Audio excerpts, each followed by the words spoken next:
Today on Carpooling with Ben, I am so excited. I am picking up Dr. Jeremy Goodman. He is the director of the Roger Williams Park Zoo. Here he is, pulling right up. There you go. Come on in, sir. Dr. J. Big Ben, How you are doing? you? Good. How are you, sir? Good to see you. You guys are getting ready. Look at that. Oh yeah. This is Pardon the appearance. It's all right. Getting ready for jack-o'-lanterns. Man, it's here. It's here already. It's here. Well, that's great. I mean, that starts on October 6th. How many people do you get through, or do you expect to have come through during the jack-o'-lanterns? Last year we had over 140,000 people come over the 30 nights. So we're hoping to break it this year. I mean, it's a great, great event, and we changed it up a little bit this year. So we really wanted to improve the visitor experience, and what we did was the biggest complaints that we've had historically have been the long lines and getting into the park and finding parking. And what we've done is on the weekends when it's been busiest, we've actually gotten to time ticketing now. So really? You buy everything online. You buy your ticket to come in from 6:30 to 7:30 or 8:30 to 9:30, and this way we can control the amount of people that come in. We make sure everybody has a great experience, that it's not too crowded, and the parking doesn't get overrun. So you're like the Disney attraction of Rhode Island. We're working on it. We really and cheaper too, and free parking. But you can actually do some VIP parking, correct? Yes. If you want to park right up close while it's available, it's only $10, and sometimes that's worth it. Because on crowded nights, people are parking all over the park, and we have a nice secure lot with security and cameras. So, but the whole point of Jack-O-Lantern Spectacular, and as it's been for the number of years that it's been going on, it supports the zoo. All the proceeds go to the zoo, which you've been here how many years now? Been here 3.5 years. Okay. Now. You're not the kind of guy who likes to brag about himself, but I'd love for you to brag about the progress the zoo's made over the past 3.5 years, and part of the whole comprehensive plan you guys have been doing. Sure.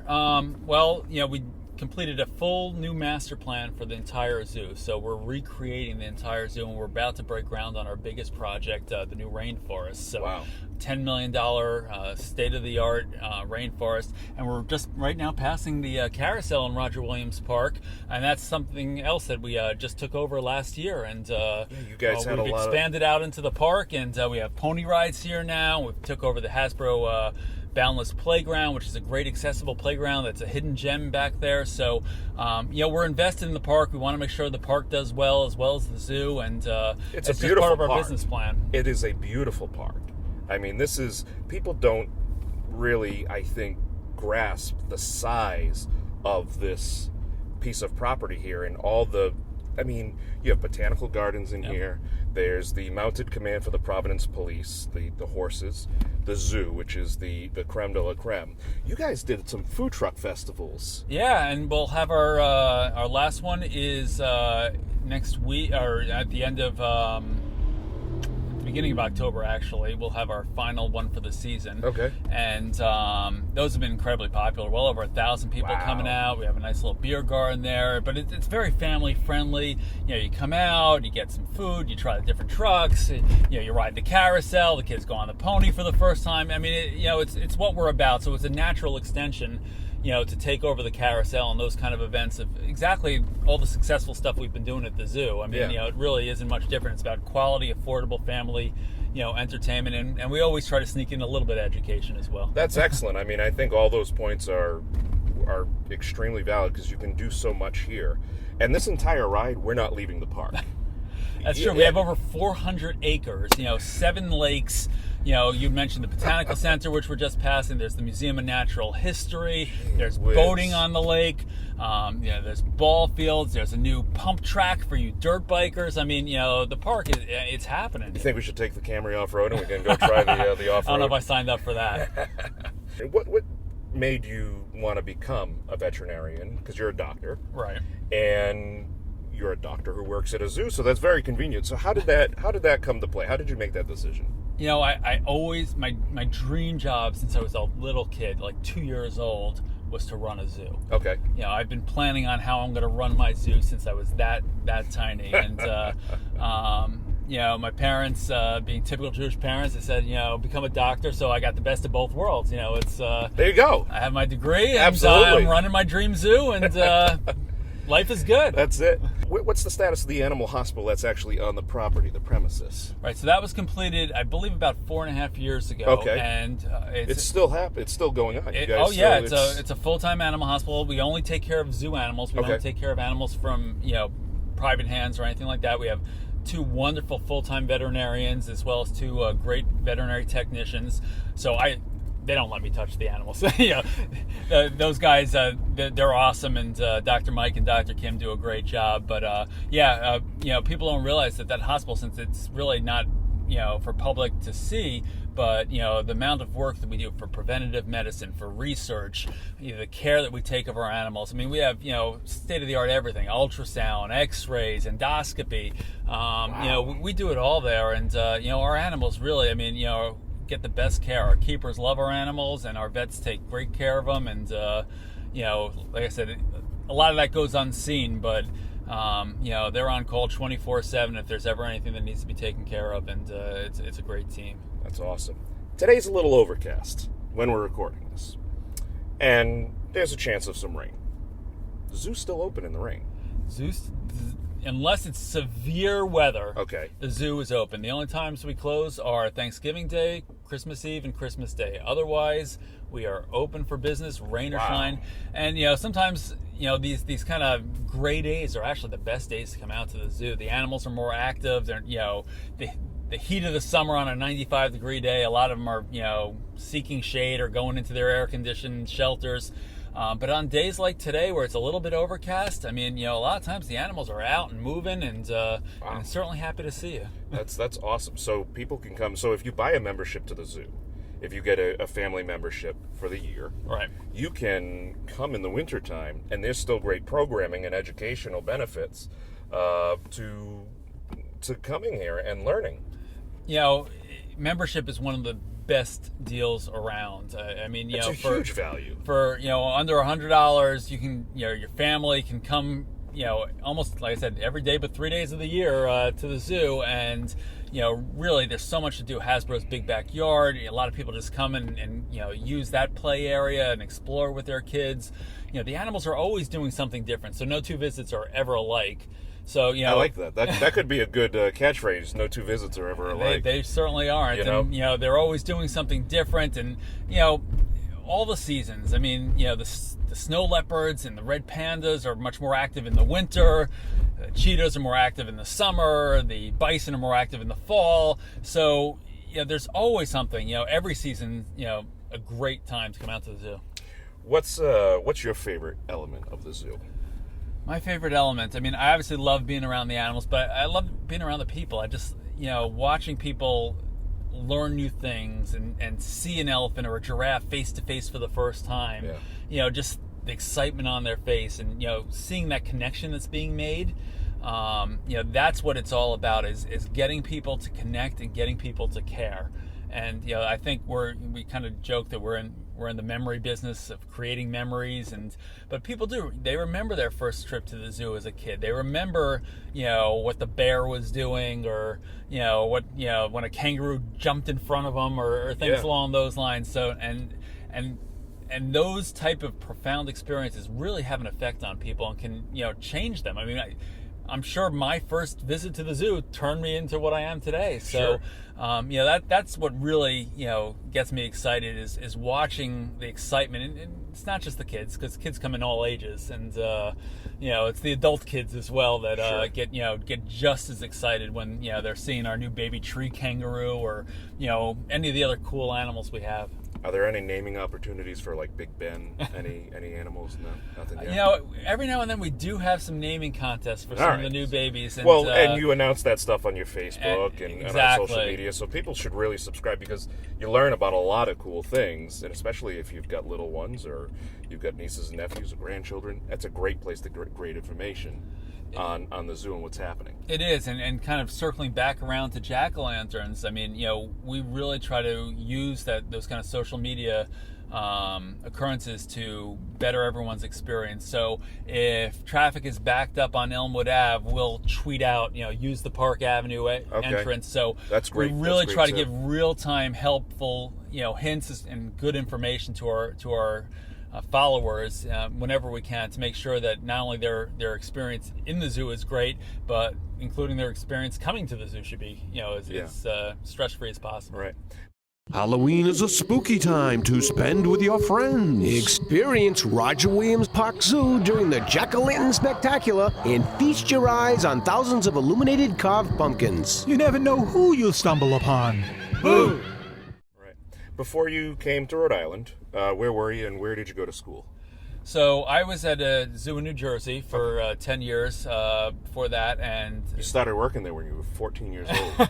That's impressive. Yeah, it's been a little while, but and before that I was in a zoo in Indiana. But we did great things at both of those places, and during my stay in Indiana, the zoo became one of the top 25 zoos for families, and during my stay in New Jersey, the zoo is one of the number one attractions in the state, and we have great plans for Roger Williams Park Zoo. It's a historic zoo, it's a great zoo, and it's only going to get better. I mean, this new rainforest that's going to be coming online is just so exciting. We're going to have some of the rarest animals in the world in there, and it's going to be this lush tropical forest that you enter, and something that Rhode Island has never seen before. And it's not just Rhode Island. We are a huge attraction for all of New England and on the East Coast. I was going to say, a lot of people, I mean, especially for the jack-o'-lanterns, I know a lot of people come from all over the place to see this, because it really is something else. And if you've never seen it, please get your tickets now, get the passes, and make a night. It's exciting. It's a lot of fun.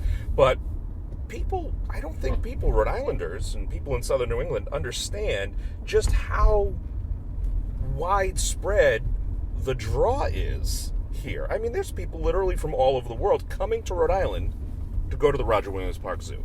Oh, absolutely. I mean, we keep a sign-in log for jack-o'-lanterns, and I believe last year we had it was well over a dozen countries represented. Wow.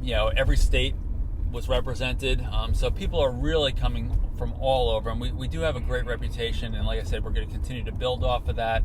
And it's not just a great zoo to visit. I mean, some of our other work that once again everyone doesn't always see, our education, our conservation programs, a lot of the behind the scenes works that we do to preserve species and to educate the future of this country. We just have such a great reputation. We have leaders in the field working at the zoo, just furthering our role and our presence in the field. All happening right here in our big backyard, which is a great feature. And I remember when they installed the big backyard and they were getting ready to expand it to the next phase.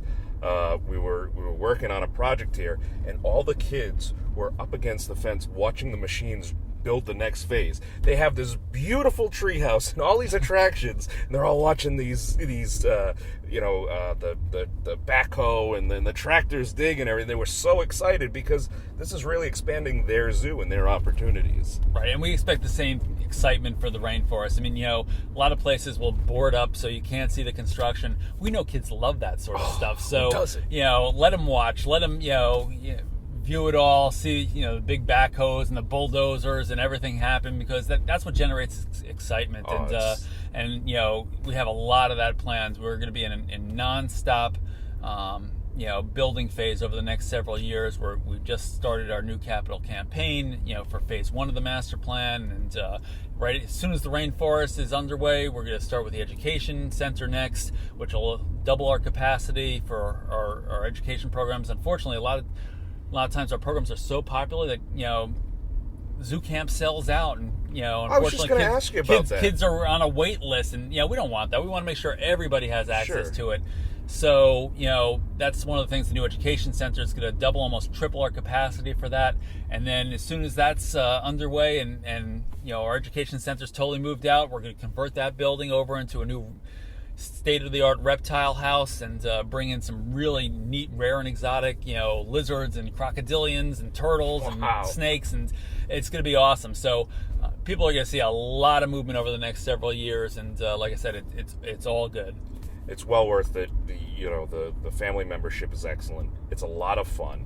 There's a lot of great things to do in the park.